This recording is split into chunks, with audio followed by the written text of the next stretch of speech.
কাবার হাজরে আসওয়াদ চুরি হয়ে যায়। বলেন ইন্নালিল্লাহ। কাবার হাজরে আসওয়াদ কি হয়ে যায়? চুরি হয়ে যায়। দীর্ঘ 22 বছর পর্যন্ত কাবা ঘর হাজরে আসওয়াদ বিহীন অবস্থায় ছিল। 22 বছর পর হাজরে আসওয়াদকে আবার ফেরত আনা হয়। তো 22 বছর কিন্তু হাজরে আসওয়াদ ছাড়া কাবা ঘর মানুষ তাওয়াফ করে। রুকনে আসওয়াদের যে নির্দিষ্ট কোনায় যেখানে বসানো ছিল সেই জায়গাটি খালি থাকলেও তাওয়াফকারীরা তাদের তাওয়াফের আকর্ষণ আগের তুলনায় একটুও কমে নাই। সুবহানাল্লাহ বলেন। কিন্তু যারা চুরি করেছিল তাদের উদ্দেশ্য ছিল ভিন্ন। হাজিরা তাওয়াফ শুরু এবং শেষ করার সময় ওই শূন্য শূন্য স্থানের দিকে ইশারা করতেন।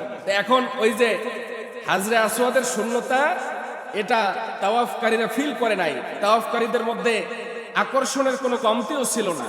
তারা খালি জায়গায় স্পর্শ করত, দূর থেকে এরকম চুমুক খাইত, এটা করে যাচ্ছিল।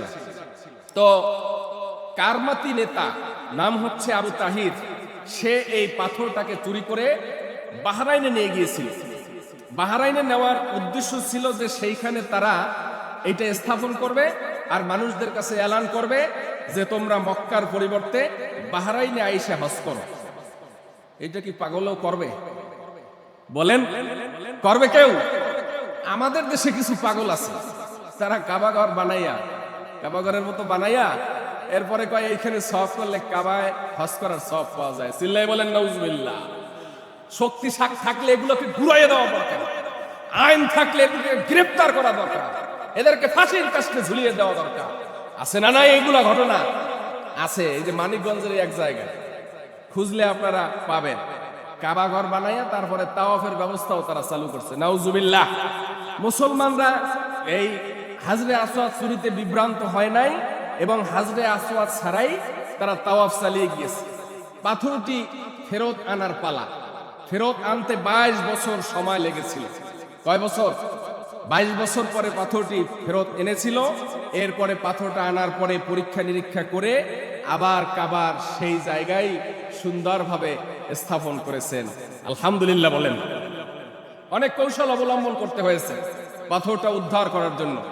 যারা নিয়েছে তাদেরকে কূটনৈতিকভাবে চাপ সৃষ্টি করতে হয়েছে এবং বিশেষ করে তারা যে ধর্মীয় টার্গেটকে কেন্দ্র করে এই হাজরে আসওয়াদকে চুরি করেছিল সেই টার্গেট তারা ফুলফিল করতে পারে নাই। এ কারণে আরো তারা ব্যর্থ হয়েছিল এবং এটা পাথরটা উদ্ধার করা সহজ হয়েছিল।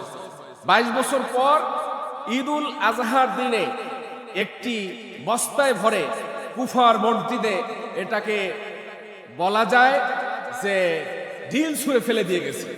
এরপরে এই বস্তাটাকে খুলে দেখা যায় যে হাজরে আসওয়াদ নাই, ভেঙে 7টা টুকরো হয়ে গেছে। কয় টুকরা? 7 টুকরা। এরপরে পরীক্ষা নিরীক্ষা করে দেখা গেল যে এটা সেই হাজরে আসওয়াদি যেটা কাবার দেয়ালে। এরপরে সেটাকে রূপার ফ্রেমে বাধাই করে আবার পুনরায় কাবার দেয়ালে সেট করে রেখেছেন। আমার এই ঘটনা যারা না শুনেছে তারা কাবায় স্থাপিত হাজরে আসওয়াদ দেখলে বুঝবি না যে কাবার এই হাজরে আসওয়াদের মধ্যে কোন রকম ফাটল আছে। এমন সুনিপুণ করে এরপরে ওইটাকে সুন্দরভাবে আবার পূর্বের তুলনায় সেট করেছে।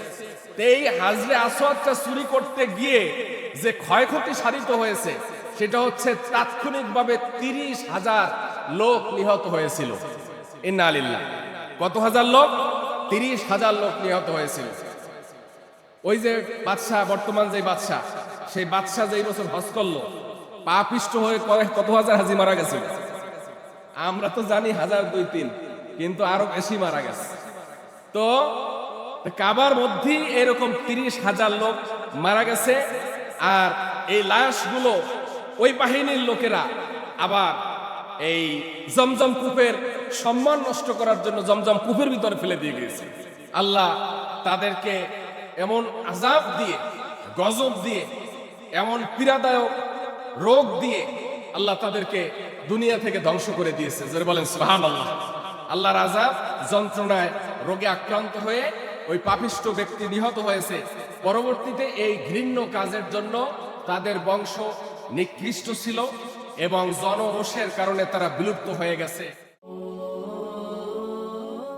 আত্মাকোয়া চ্যানেল, সত্যের সন্ধানে।